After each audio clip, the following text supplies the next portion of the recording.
नमस्कार, कैसे हैं आप सभी। आशा करते हैं आप सब बहुत अच्छे होंगे फ्रेंड्स। तो आज फ्रेंड्स मैं जो बात बताने जा रही है फ्रांस की घटना है, दुनिया की सबसे बड़ी चोरी, 900 करोड़ की चोरी। तो फ्रेंड्स कुछ लोगों को खजाने का बहुत शौक होता है कि कहीं ना कहीं हमें खजाना मिल जाए, कहीं गड़ा मिल जाए, कहीं कहीं। तो एक शख्स था, उसको बहुत इसका शौक था कि मुझे मतलब खजाना मिल जाए। उसने सोचा अरे कहाँ खजाने पर ढूंढते रहते हैं और कहीं हाथ लगता नहीं खजाना। तो उसने सोचा कि क्यों ना ऐसा खजाना देखा जाए जो जहाँ पर सबकी भी नज़र रहती है कि हाँ वहाँ खजाना रहता है। सबको एक्चुअली में सबको पता रहता है कि हाँ उस जगह खजाना है, तो क्यों ना ऐसी जगह खजाने पर हाथ मारा जाए। तो उसने सोचा और उसने फिर करके दिखाया। चलिए आप जो उसके बारे में बात करते हैं। ये जो बात है ये बैंक की बात है फ्रेंड्स। मैं आपको बता दूं फ्रांस के शहर नीस की सोसाइटी डेनल की ये जो न्यूज़ है। तो वहाँ पर एक बैंक होती है और वहाँ का जो मेन गेट होता है ना बहुत ज़्यादा हैवी होता है, 20 टन का मेन गेट। इतनी सिक्योरिटी होती है, इतनी सुरक्षा के साथ में उस बैंक को रखा जाता है कि कोई भी चोर वहाँ पर एंट्री ना कर सके। और जब 20 टन का सोचिए, समझ सकते हैं 20 टन का गेट, एक ही गेट होता है, जाने का भी एक, आने का भी एक गेट होता है। और जो आसपास की जो बैंक की दीवारें होती हैं वो पूरी लोहे की होती हैं कि कहीं से भी कोई भी इंसान घुस ना पाए, कोई भी बैंक में एंट्री ना कर पाए। वो लोहे की दीवारों से पूरा मतलब चारों ओर एकदम पैक बैंक होते हैं। और जब बैंक के कर्मचारी आते हैं तभी वो दरवाज़ा खुलता है, सिक्योरिटी गार्ड वहाँ का दरवाज़ा खोलता है। और अदरवाइज उससे पहले ना दरवाज़ा खुलता है ना बंद। जब सारे लोग चले जाएंगे दरवाज़ा बंद हो जाएगा।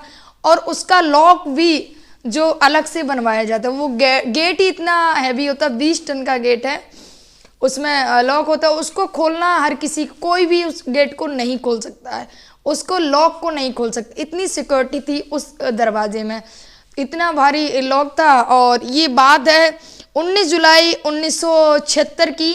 उस समय सारे बैंक के जो खोलने वाले होते हैं भाई आते हैं, बैंक कर्मचारी और सिक्योरिटी गार्ड उस दरवाजे खोलने की कोशिश करते हैं, पर वो दरवाज़ा खुल नहीं रहा होता। क्योंकि अक्सर ऐसा भी होता है, कई बार पहले भी हो चुका है, क्योंकि लोहे का दरवाज़ा है, कभी कोई जाम भी हो जाता है तो नहीं खुलता है वो।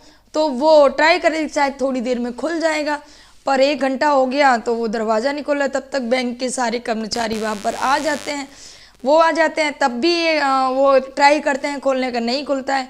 तो जिससे दरवाज़ा बनवाया था उनसे कॉल किया कि ये दरवाज़ा नहीं खुल रहा है। और भी कस्टमर वहाँ इकट्ठे होने लगते हैं, क्योंकि कस्टमरों को भी बैंक में पैसा निकालना या देना ये सारी चीज़ें का काम होता है। तो वहाँ कस्टमर भी नाराज़ होने लगते हैं कि अभी तक इनका बैंक का दरवाज़ा नहीं खुल पाया है। तो उनको बुलाया जाता है, जिन्होंने दरवाज़ा बनाया होता है उनको बुलाया जाता है। तो वो देखते हैं कि दरवाज़ा सच में नहीं खुल रहा है।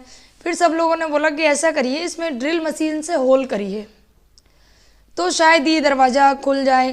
तो जो जिसने दरवाज़ा बनाया था सिक्योरिटी, उन्होंने क्या किया, उनको अच्छे से पता होता कि होल कहाँ पर करना है, लॉक कहाँ पर होगा।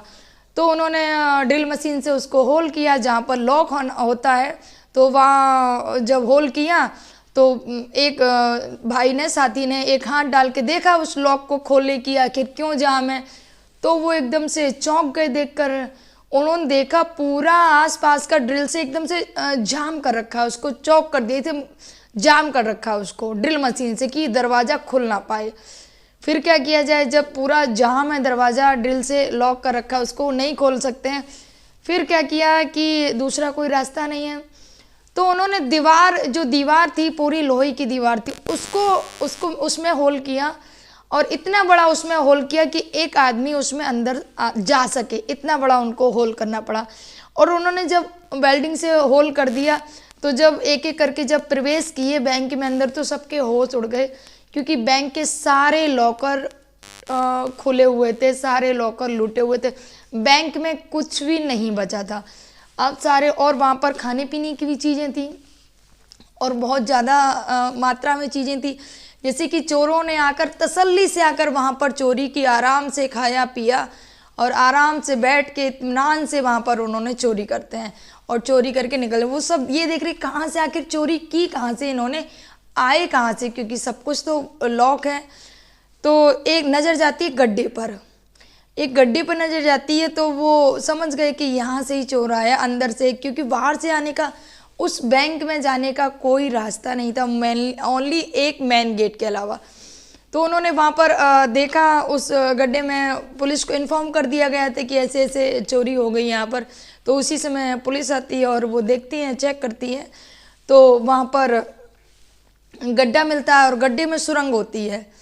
फिर और उससे पहले उन्होंने जो देखा है कि वहाँ पर बहुत सारी चीज़ें मिली, गैस सिलेंडर, वेल्डिंग टॉर्च और वेंटिलेशन मशीन जिससे वेल्डिंग की जाएगी वो सब, और क्या बोलते हैं, और सांस लेने में प्रॉब्लम ना हो, ऑक्सीजन लेवल कम ना हो, उसके लिए भी उन्होंने सारा इंतजाम कर रखा है। क्योंकि बैंक चारों तरफ से बंद थी, कोई खिड़की नहीं, कोई दरवाज़ा नहीं, कहीं नहीं खुल सकता था। तो वो चोर सारी अपनी व्यवस्था करके आए थे कि हमारा दम ना घुटे, हमें कोई प्रॉब्लम ना हो। तो उन्होंने पूरी व्यवस्था पहले से ही कर रखी थी चोर लोगों ने। तो उसके बाद में क्या होता है, तब वहाँ की पुलिस को जो होती है उनको नीचे उतारा गया कि आखिर ये रास्ता जाता कहाँ है सुरंग का। तो जो पुलिस होती है तो वो सुरंग में एक आदमी को उतारती है और वो रास्ता दूसरे सिटी में जाके सीवर लाइन में मिलता है। जाके वहाँ की जो सीवर लाइन होती है वहाँ पर वो रास्ता मिलता है जाके। और मैं आपको बता दूँ 20 मिलियन से ज़्यादा, मतलब 900 करोड़ की ज्वेलरी और जो चोरी हुई थी, 900 करोड़ की चोरी हुई थी। सबसे बड़ी दुनिया की चोरी उस बैंक में हुई थी, मैं आपको बता दूं।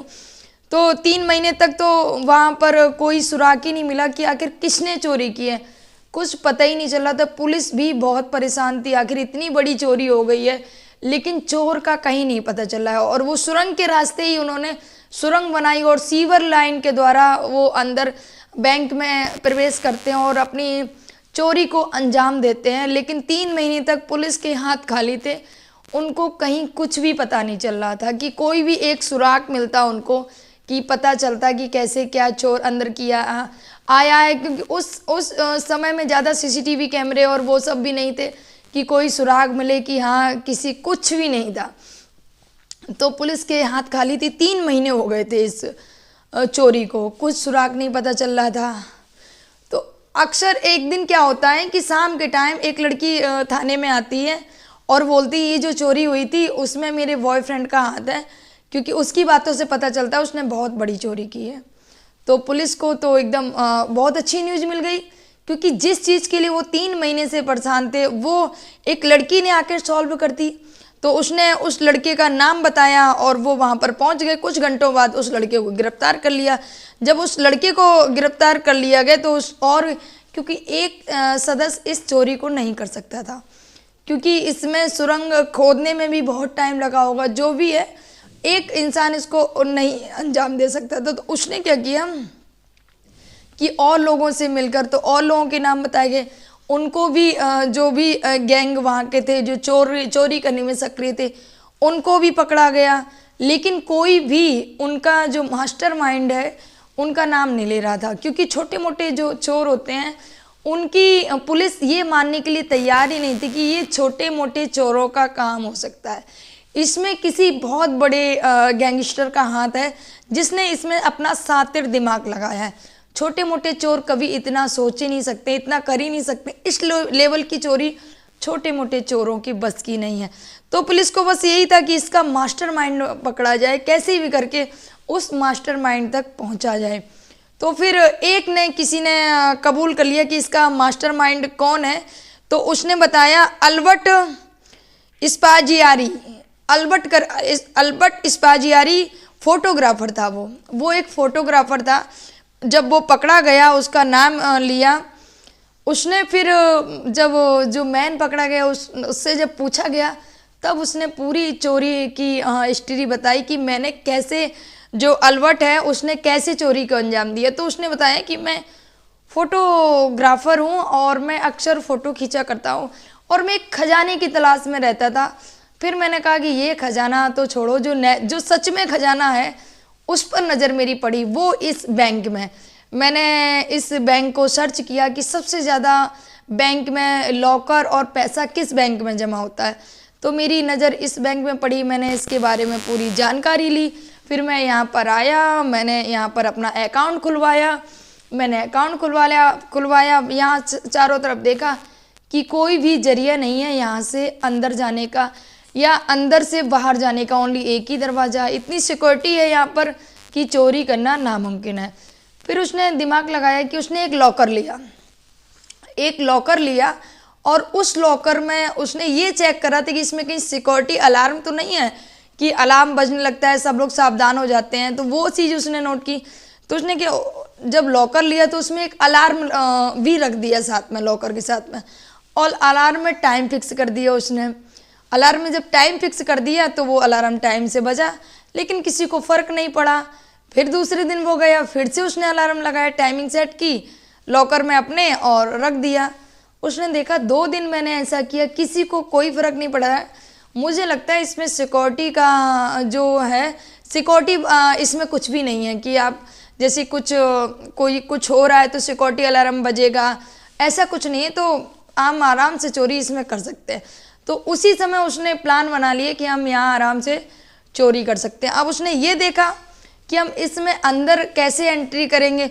उसके लिए वो झूठा इंजीनियर बना और जो नक्शे बनते हैं ना घरों के नक्शे, वहाँ पर जाके झूठा इंजीनियर बन के वहाँ से उसने नक्शा निकलवा लिया वहाँ का। तो बैंक के आसपास उसने पूरा नक्शा निकलवाया और देखने की कोशिश की कि ये बैंक कहाँ कहाँ कैसे, क्या इसका जुड़ाव कहाँ तक है और कैसे इसमें हम जा सकते हैं।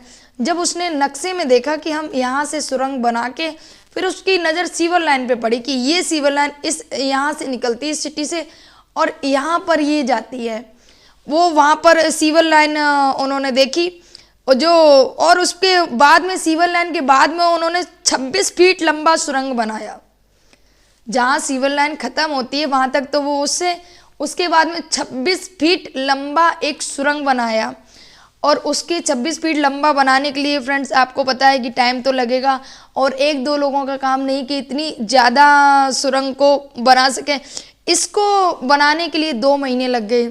एक सुरंग को खोदने के लिए 2 महीने लग जाते हैं उनको। 2 महीने बाद जब ये सुरंग खुद जाती है उसके बाद में वो देखते हैं कि अब चोरी करने का सही समय है।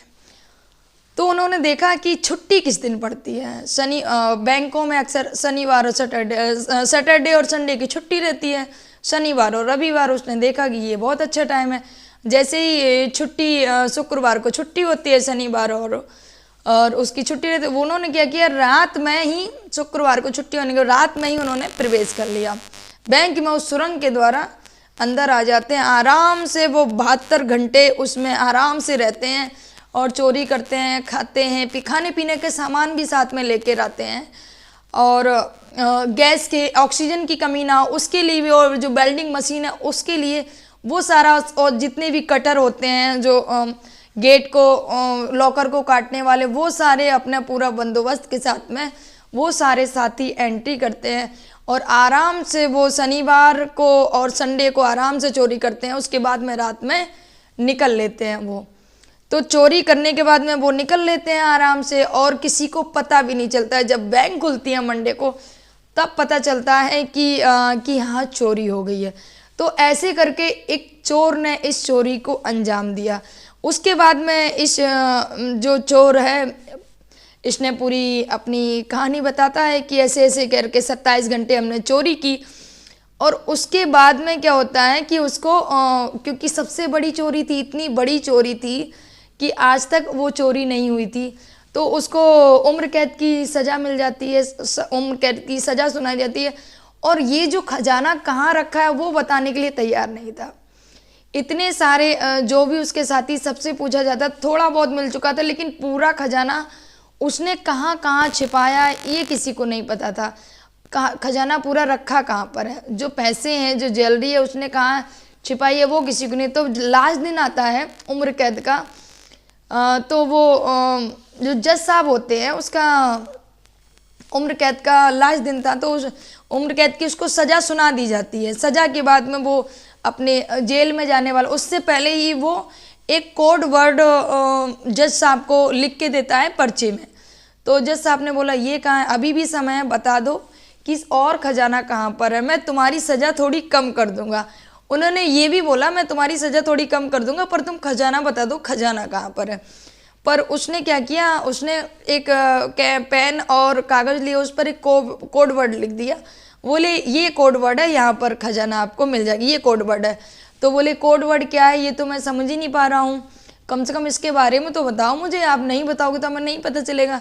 तो उसने बोला मैं बताऊँगा तो, पर आपको अकेले में बताऊँगा, इन सब लोगों के सामने नहीं बताऊँगा, क्योंकि कोर्ट था, लगा हुआ था सब। तो उन्होंने बोला नहीं अकेले में बताएं।